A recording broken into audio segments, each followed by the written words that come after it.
3 سال گزر گئے، اب آپ کو اللہ کی طرف سے حکم آیا ہے فاصدع بما تؤمر، اب بات کریں کیا؟ ڈنڈے کی چوٹ۔ اس سے پتہ چلتا ہے کہ دینی دعوت میں ایک بندہ ایسا آتا ہے کہ جو کھل کر بات کرتا ہوتی ہے۔ یعنی اچھا، اب یہ آپ کے ذہن میں کہتا ہوں آپ سے کہ آپ ہمیشہ سیرت کو عملی طور پر ایسے پڑھیں کہ جس کے طرح آپ کو پتہ چلے کہ یہ سیرت کے اندر یہ فائدہ یہ آپ صلی اللہ علیہ وسلم نے کوہ صفا کے قرون کو چھوڑ دیا۔ اس زمانے کا جو ایک رواج تھا کہ پہاڑ کے اوپر کھڑے ہو کر بعد یا صباح لوگ آ جاتے۔ سب سے پہلے جو آپ نے لوگوں سے پوچھا وہ یہ تھا کہ میرے بارے میں تمہاری کیا ہے؟ دیکھیں ایک داعی کتنی بلند اخلاقی پوزیشن کے اوپر کھڑا ہو کہ وہ اپنے بدترین دشمنوں سے جو اس کے دشمن ہونے والے ہیں ان سے اپنے بارے میں رائے پوچھتا ہے تو منفی رائے دینے والا کوئی بندہ نہیں۔ ابو لہب تھا اس بندے میں، ابو جہل تھا، ابو جہل تھا ہی جہالت کا باپ، لیکن کسی نے یہ نہیں کہا کہ آپ نے یہ کمی، آپ نے یہ کوتاہی، آپ العیاذ باللہ العیاذ باللہ سچے نہیں، یا امانت نہیں ہے، یا عفت نہیں ہے، کسی نے نہیں۔ آپ نے ایک بات پوچھی، آپ نے یہ کہا کہ اگر میں تم کو یہ خبر دوں کہ اس پہاڑ کے پیچھے سے دشمن آ رہا ہے تو کیا تم مانو گے یا نہیں مانو گے؟ اس کو پانی یہ آپ نے ویسی ہی مثال دی۔ اصل میں اس زمانے میں کسی دشمن کے اچانک حملے سے بڑی خبر ہوئی، سب سے بڑی بریکنگ نیوز اگر ہو سکتی ہے بندے کے اوسان خطا کر دے وہ کیا تھی؟ دشمن کا اچانک حملہ۔ کیونکہ اس حملے کا نتیجہ کیا تھا؟ قتل و غارت، عورتوں کا لونڈیاں بن جانا، مردوں کا غلام بن جانا، بچوں کا بک جانا، ایک دوسرے سے بچھڑ جانا، سارے مال کا لٹ جانا، سارے املاک پر قبضہ ہو جانا، اور سارے سوسائٹی کے فیبرک کا تال تال نیرو نیر ہو جانا۔ یہ مطلب تھا حملے کا، جس کا بندہ تحمل نہ کر سکے۔ تو آپ بتائیں کہ جس کو اس حملے کی خبر ملے اس سے زیادہ بڑی خبر تو اس کی کوئی نہیں معاشرے میں۔ آپ کا مطلب یہ تھا کہ میں تو تمہیں اتنی بڑی خبر دوں جس سے بڑی خبر تمہارے پاس کوئی اور نہیں ہے، تم مانو گے تو مان کے۔ تو آپ نے کہا کہ پھر میں تمہیں وہ خبر دے رہا ہوں اس سے بھی زیادہ بڑی خبر ہے، اور وہ یہ ہے کہ لا الہ الا اللہ، لا الہ الا اللہ پڑھ کر کامیاب ہو جاؤ گے۔ یہ تمہارے پاس خبر، یہ جو بات میں تمہیں کر رہا ہوں یہ اس سے بھی زیادہ بڑی بات ہے، جس میں تم میری صداقت کے قائل ہو، جس طرح اس میں میری صداقت کے قائل ہو، اس سے میری بات مان لو۔ میں تمہیں سچائی کے ساتھ ایک بات پوچھا، اتنی معقول طریقے کے ساتھ آپ نے بات کی، لیکن جس کی بدنصیبی اور جس کی بدقسمتی اس کے ساتھ اور کسی کا ذکر نہیں آتا، لیکن ابو لہب کی دائمی بدقسمتی نے پہلے دستک دی اس کے نصیب کے اوپر، اور اس نے کیسے الفاظ کہے جس پر حضور نے تو جواب نہیں دیا لیکن اللہ کا جواب تھا، اور اس نے کہا کہ تب بل تو برباد ہو جائے۔ لہٰذا جماعت کیا اس مقصد کے لیے ہمیں جمع کیا تھا، اس بات کو کہنے کے لیے جمع کیا تھا؟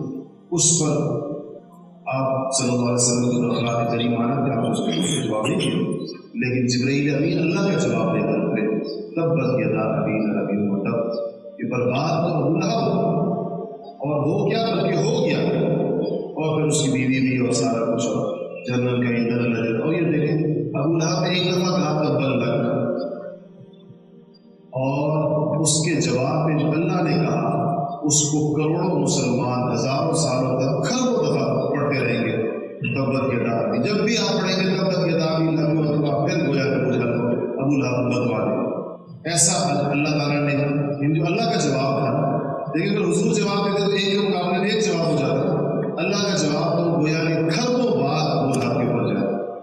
ہر دفعہ جو تبت یدا پڑھے گا تو وہ ابو لہب کو یہ کہہ رہا ہے کہ تبت کا مطلب ویسے ہوتا ہے کہ ہاتھ ٹوٹ جائے۔ ہاتھ ٹوٹنا کنایا ہے بربادی سے، جس کا ہاتھ ٹوٹ جائے برباد ہو جاتا ہے، دنیا کسی کام نہیں رہتا، اس کا مطلب یہ کہ تم ایسے برباد ہو جائے جیسے کوئی ہاتھ ٹوٹا ہوا بندہ برباد ہوتا ہے، دنیا کسی کام کا نہیں۔ اچھا، ایک تو یہ چیز ہوئی کہ ابو لہب نے یہ جواب دیا۔ ایک روایت اور ایسا، یہ علی رضی اللہ عنہ کی روایت ہے، حدیث کی کتاب میں آتی ہے۔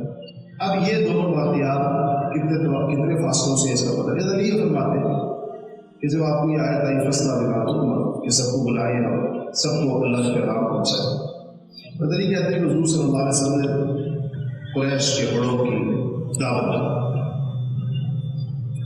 اور مجھے کہا کہ بلا کر پوچھا۔ اچھا، اس میں جو سب سے حیران کن بات ہے وہ یہ کہ اس دعوت کے لیے جو سامان تھا علی نے اس کی پوری تفصیل بیان کی. وہ کیا کہتے ہیں کہ ایک سا گندم تھی پونے 2 کے، ایک پیالہ دودھ، اور بکرے کی ایک دستی آپ سمجھتے ہیں جو اگلا پاؤں، پچھلے پاؤں کو آپ کہتے ہیں اگلے پاؤں کو دستی تھی، ایک دستی. تو یہ علی کہتے ہیں کہ ایک بندے کی خوراک آپ نے یہ منگوایا، مجھے کہا کہ فلانے کو بلا لو، فلانے کو بلا لو، فلانے کو بلا لو، فلانے کو بلا لو، سارے نام گنے. میں نے وہ نام اکٹھے کیے، وہ 40,000. میں نے بلا کے میری ظاہر ان کی تعجب ہوئے پورا کیسے. کہتے ہیں وہ آپ نے کھانا کے سامنے رکھا، اس سب نے سارے کے سارے لوگوں نے سیر ہو کے کھایا، کھانا بچ گیا. تو کہتے ہیں کہ اب آپ نے بات کرنی کی. ابو لہب نے شور کیا، اس نے کہا کہ اس نے جادو کا مظاہرہ کیا ہمارے سامنے. یہ خوراک انہوں نے بھی دیکھ رہے تھے خوراک کیا، اور شاید کھاتے ہوئے سوچ رہے ہوئے پتہ نہیں کس کس کو پہنچے گا. تو کہتے ہیں اس سے سب سے پہلے جادو کا مظاہرہ کیا ہمارے سامنے. اتنا سا کھانا جو ایک فرد کے لیے کافی ہو، وہ اتنے سارے لوگوں نے کھایا، بچ گیا. اس نے ایسے رونا ڈال دیا. لوگوں نے بھی اسے بات چیت سنی. تو آپ نے جس مقصد کے لیے بلایا تھا وہ مقصد نہیں، بات نہیں ہو سکتا. لوگ ڈسپرس ہو بکھر گئے. علی فرماتے ہیں مجھے اگلے حضور نے پھر وہی مینیو وہی رکھا. کہا کہ بھائی ایک دستی کس کی، بکرے کی، اور ایک پیالہ دودھ، ایک ساگر دودھ کا آٹا.